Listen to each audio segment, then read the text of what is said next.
नमस्कार दोस्तों, सीरियल आपकी नज़रों ने समझा कि आज के एपिसोड में हम देखेंगे कि वो प्यारी सी बच्ची विनी नंदिनी को अपनी माँ समझती है।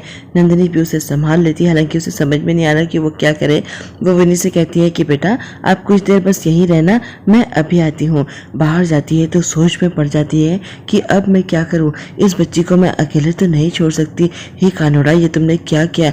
बस झुनझुन वाला साहब को जल्दी से होश आ जाए, वो ठीक हो जाए। अगर उन्हें कुछ हो गया तो इस बच्ची का क्या होगा?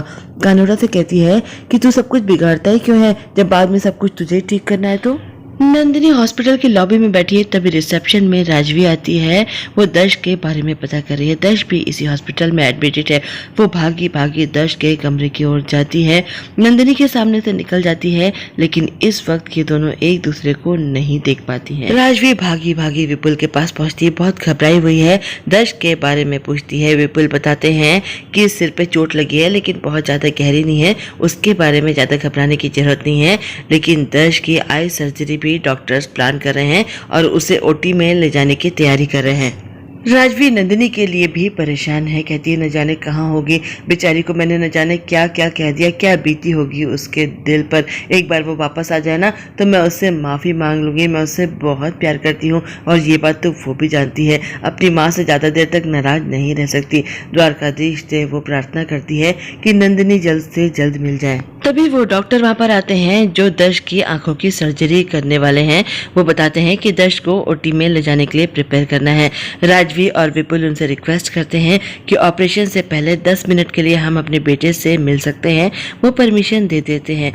दर्श को भी होश आ गया है। वो अपने सिर की बैंडेज को टच करता है और समझ जाता है कि उसके सिर पर पट्टी बांधी गई है और उसके सिर पर चोट लगी थी, उसे ये भी याद आ जाता है। वह उठकर बैठता है, बेड को टच करता है, समझ जाता है कि इस वक्त वो हॉस्पिटल में है। वो कहता है कि मुझे नंदिनी को ढूंढना है कहीं से भी। जल्दी से उठता है और वहां से जाने लगता है। तभी वहाँ पर उसकी माँ और पापा आ जाते हैं, उसे रोक लेते हैं। कहते हैं दर्श तू ये क्या कर रहा है? वो कहता है कि माँ मुझे मत रोको, मुझे नंदिनी को ढूंढना है, न जाने वो कहाँ होगी, मुझे उससे माफ़ी मांगनी है। माँ कहती है कि बेटा ऐसा मत कर, और कुछ देर बाद तेरी आंखों की सर्जरी है। नंदिनी ने ही तो ये सर्जरी प्लान की थी अकेले, कितना प्यार करती है वो तुझसे, तुझे ये सर्जरी करानी होगी। दर्श कहता है कि माँ मुझे आंखें नहीं चाहिए, अगर मैं नंदिनी को ही नहीं देख पाऊंगा तो आंखों का मैं क्या करूँगा। माँ कहती है लेकिन नंदिनी तो मिल गई है, शोभित उसे लेकर घर आ चुका है।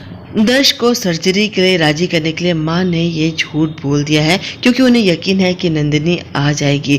दर्श कहता है कि माँ सच कह रही हो या मुझे बहलाने के लिए झूठ बोल रही हो? माँ कहती है अरे मैं झूठ क्यों बोलूँगी, नंदिनी सच में वापस आ चुकी है। दर्श कहता है कि माँ नंदिनी क्या अभी भी मुझसे प्यार करती होगी, क्या उसका प्यार खत्म तो नहीं हो गया होगा? माँ कहती है कि कैसी बातें करता है, प्यार क्या कभी खत्म होता है? और वो ये जानती है कि हम सब भी उससे प्यार करते हैं। हाँ थोड़ी नाराज है, लेकिन हम सब मिलकर उसे मना लेंगे। और देखना तेरी ये सर्जरी उसने अकेले प्लान की है बेटा, ये प्यार नहीं तो और क्या है। उसका मूड बदलने के लिए बात बदलती है माँ और कहती है अच्छा ये तो बता कि आंखें वापस आने के बाद सबसे पहले तू किसे देखेगा? दर्श कहता है कि नंदिनी को। माँ कहती है कि हाँ, एक बार झूठे मुंह ही कह देता कि अपनी माँ को देखना चाहता है। दर्श कहता है कि ऐसी बात नहीं है माँ, आपको तो मैं देखना चाहता हूँ, लेकिन मैं नंदिनी को भी देखना चाहता हूँ। माँ कहती है कि हाँ हाँ ठीक है, मैं सब समझती हूँ। शादी के बाद सभी लड़कों का यही हाल होता है। हल्की फुल्की बातें करके वो दर्श का मूड ठीक करना चाहती है, उसे सर्जरी के लिए मेंटली प्रिपेयर करना चाहती है। माँ और पापा कमरे से बाहर आते हैं। पापा बार बार शोभित को फोन लगा रहे हैं, लेकिन फोन लग ही नहीं रहा है। माँ नाराज होती है, कहती है इस शोभित पर तो मुझे जरा सा भी भरोसा नहीं है, और नंदिनी को ढूंढने के लिए मैं उस पर भरोसा कर ही नहीं सकती। मुझे ही कुछ करना पड़ेगा। नंदिनी का वापस आना बहुत जरूरी है, मेरे दर्श के लिए ये बहुत जरूरी है। वो खुद कमिश्नर साहब को फोन करती है और कहती है कि नंदिनी को कहीं से भी ढूंढना होगा। वो बच्ची विनी अपने कमरे से कहीं चली गई है। नंदिनी आती है तो परेशान हो जाती है, उसे वहां ना पाकर भागी भागी उसे ढूंढने लगती है। रिसेप्शनिस्ट के पास जाती है और पूछती है कि आपने एक 6-7 साल की बच्ची देखी है? गोरी गोरी सी है, पिंक कलर की फ्रॉक पहनी है, पिंक रिबन बांधा है, माथे पर एक पट्टी भी बंधी है। रिसेप्शनिस्ट कहती है कि मैंने तो नहीं देखा। नंदिनी खुद ही उसे ढूंढने लगती है। नंदिनी जब रिसेप्शन पर रिसेप्शनिस्ट से बात कर रही है, तभी शोभित भी हॉस्पिटल में एंटर करता है। वो भी उसी रिसेप्शनिस्ट के पास आकर नंदिनी के बारे में पता करने की कोशिश कर रहा है, लेकिन नंदिनी वहां से जा चुकी है, वो उसे नहीं देख पाता है। शोभित शोभित पूछता है कि किसी लेडी की बॉडी यहाँ पर आई है, कार एक्सीडेंट का केस है, नंदिनी रावल उनका नाम है। पुलिस ने भी हॉस्पिटल में नंदिनी रावल का ही नाम लिखा है, इसीलिए रिसेप्शनिस्ट कहती है कि हाँ उसे मॉर्ग में लेकर गए हैं। शोभित भागा भागा मॉर्ग की ओर जाता है। इधर नंदिनी को विनी मिल जाती है, वो कॉरिडोर में अकेली बैठी है। नंदिनी उसके पास आती है और कहती है कि विनी यहाँ पर क्या कर रही हो। वो कहती है मेरी नैनी दीदी को देखिए ना, वो सो रही हैं, न जाने कब से सो रही हैं, जाग भी नहीं रही, टेडी बियर भी सो रहे हैं, नैनी दीदी भी सो रही हैं। हॉस्पिटल में आके सबको डर लगता है क्या, सब लोग सो जाते हैं क्या। नंदिनी देखती है कि सामने ही नैनी की बॉडी रखी है। विनी कहती है मैं अभी जाकर नैनी दीदी को जगाती हूँ। नंदिनी कहती है कि नहीं बेटा, वो अभी सो रही है ना, आराम कर रही है, उन्हें जगाना ठीक नहीं है, और तुम इनके पास बैठी रहोगी तो अपने टेडी बियर से कैसे मिलोगी, टेडी बियर से मिलना है ना। विनी कहती है कि मेरे टेडी बियर जाग गए, चलो मुझे उनके पास लेके चलो। वो नंदिनी को माँ कहकर पुकार रही है। नंदिनी भी माँ की तरह ही उसे संभाल रही है। नंदिनी विनी को लेकर झुनझुनवाला साहब के कमरे की ओर जा रही है। उन्हें होश आ चुका है, वो वहां से जा रही है, सामने से शोभित आ रहा है। दोनों एक बार फिर अगल बगल से क्रॉस कर जाते हैं, लेकिन एक दूसरे को देख नहीं पाते हैं। शोभित भागा भागा मॉर्ग की ओर आ रहा है, तभी चार्मी का फोन भी आता है, लेकिन शोभित कहता है कि आई एम सॉरी बाड़ी, इस वक्त मैं तुमसे बात नहीं कर सकता हूँ। शोभित कुछ पल के लिए रुकता है, नंदिनी भी रुकती है, लेकिन दोनों मुड़कर एक दूसरे को नहीं देख पाते हैं। नंदिनी बच्ची को लेकर वहां से चली जाती है। शोभित मॉर्ग तक पहुंचता है, वहां पर बॉडी रखी हुई है। वो पूछता है क्या ये नंदिनी रावल की बॉडी है।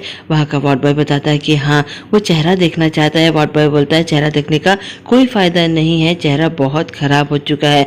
खैर तब भी शोभित चादर हटा कर देखता है, चेहरा नहीं पहचान में आ रहा है, लेकिन वो साड़ी देख लेता है, ब्लू कलर की साड़ी है। उसे याद आता है कि नंदिनी ने भी ब्लू कलर की ही साड़ी पहनी थी, दोनों साड़ी का कलर बिल्कुल सेम है। उसे लगता है कि ये तो भाभी की साड़ी है। वो ये यकीन कर लेता है कि ये बॉडी किसी और की नहीं बल्कि उसकी भाभी नंदिनी की है। उसे रोना आ जाता है, वो खुद को संभाल नहीं पा रहा है और खुद को माफ नहीं कर पा रहा है, क्योंकि इस सबका जिम्मेदार वो खुद है। इधर नंदिनी विनी को लेकर झुनझुनवाला साहब के कमरे में जाती है। विनी अपने नाना जी से मिलकर बहुत खुश होती है और कहती है कि टेडी बियर हम घर चलेंगे, मेरे प्रिंसेस डॉल का मेकअप पूरा नहीं हुआ है। झुनझुनवाला साहब विनी से कहते हैं कि बेटा आप थोड़ी देर के लिए नर्स आंटी के साथ बाहर जाओगे, उनके मोबाइल में बहुत अच्छे अच्छे गेम्स है। नर्स कहती है कि चलो मेरे साथ। विनी नंदिनी की ओर देखती है और कहती है कि मम्मा मैं जाऊं। झुनझुनवाला साहब उसको देखते रह जाते हैं। विनी कहती है ये तो मेरी एटीएम है, यानी कि अब ऑल टाइम मेरे पास रहेंगी मेरी मम्मा। नंदिनी हैरानी से उसे देखती है, उसे समझ में नहीं आता कि वो कैसे रिएक्ट करे। खैर विनी चली जाती है। झुनझुनवाला साहब उसे कहते हैं कि तुम तो दर्श की वाइफ हो ना। नंदिनी कहती है कि हाँ, उस एक्सीडेंट के वक्त मैं वहां से गुजर रही थी, मैंने ये सब कुछ देखा और मैं ही आप लोगों को हॉस्पिटल लेकर आई हूँ। आपके कोई रिश्तेदार होंगे तो मुझे बता दीजिए, मैं उन्हें फोन करके इन्फॉर्म कर देती हूँ। झुनझुनवाला साहब कहते हैं कि कोई नहीं है, और कुछ साल पहले मेरी बेटी और दामाद भी एक कार एक्सीडेंट में मारे गए। ये मेरी नातिन है विनी जो मेरे साथ रहती है, इसके माँ बाप नहीं है, इसके सब कुछ मैं ही हूँ, मैं ही इसकी परवरिश करता हूँ। मुझे लगता है कि अगर मुझे कुछ हो गया तो इसका क्या होगा। नंदिनी कहती है कि ऐसा मत कहिए, आप ठीक हो जाएंगे। झुनझुनवाला बताते हैं कि विनी जब भी अपने मम्मी पापा के बारे में पूछती थी, मैं कहता था कि किसी काम के लिए वो बाहर गए, मैंने अभी तक उसे बताया नहीं है, और मैंने उससे कहा है कि वो 1 से 100 तक गिनती गिने तो मम्मी आ जाएंगी, लेकिन वो हमेशा 99 तक गिनती है, क्योंकि उसे लगता है कि अगर मम्मी नहीं आई तो सब कुछ झूठ हो जाएगा। आज पहली बार उसने 100 तक गिनती गिनी और तुम उसके सामने आ गई, तुम्हें उसने इसीलिए अपनी माँ समझ लिया है। तभी डॉक्टर वहाँ पर आते हैं, वो नंदिनी को ढूंढ रहे हैं और बताते हैं कि मैं डॉक्टर रितेश का फ्रेंड हूँ, दर्श रावल की सर्जरी मुझे ही करनी थी, उनकी पूरी फैमिली फर्स्ट फ्लोर पर आ चुकी है। नंदिनी कहती है तो सर्जरी कितनी देर में शुरू होगी। वो कहते हैं कि आई एम सॉरी, वो जो कॉर्निया हमने मंगाया था वो कंटेमिनेट हो चुका है, खराब हो चुका है, अब सर्जरी नहीं हो सकती है। नंदिनी कहती है ये आप क्या कह रहे हैं, पूरे परिवार की उम्मीदें जुड़ी हैं सर्जरी से, और आप लोग ऐसी लापरवाही कैसे कर सकते हैं। झुनझुनवाला साहब की तबीयत एकदम से बिगड़ने लगती है, उन्होंने इनकी बातें भी सुन ली है। वो कहते हैं कि मैं एक ऑफिशियली रजिस्टर्ड डोनर हूँ और मैं अपनी आंखें डोनेट कर सकता हूँ, अगर मुझे कुछ हो जाए तो मेरी आंखें दर्श को डोनेट कर देना। इधर राजवी घर पहुंचती है। वो नंदिनी के बारे में पूछ रही है। शोभित से कहती है कि नंदिनी कहाँ है, तू उसे लेकर आया है कि नहीं। लेकिन सब बहुत ही उदास है, सबकी आंखों में आंसू है। राजवी कहती है कि क्या हुआ, कोई मुझे बताएगा। वो शोभित से बहुत नाराज है। वो कहती है कि अपने भाई का घर बर्बाद कर दिया तूने और अपनी भाभी को नहीं ला पाया। तुझसे तो किसी भी काम के लिए किसी भी तरह की उम्मीद करना ही बेकार है। शोभित की आंखों में आंसू है। वो एकदम से अपनी माँ को सोफे पर बिठाता है और उसकी गोद में सिर रखकर रोने लगता है और कहता है कि माँ, भाभी अब कभी नहीं आएंगी, वो इस दुनिया में नहीं है। एक कार एक्सीडेंट में उनकी जान चली गई है। ये सुनकर राजवी बिल्कुल शॉक्ड रह जाती है। आज का एपिसोड यहाँ पर खत्म हो जाता है। कल हम देखेंगे कि डॉक्टर सर्जरी कर चुके हैं दर्श की और बताते हैं कि अगले 15 दिन उसके लिए क्रिटिकल है। बस आज इतना ही, कल फिर मिलते हैं। आप मेरे चैनल को लाइक करें, शेयर करें, सब्सक्राइब करें। मैं चलती हूँ, बाय।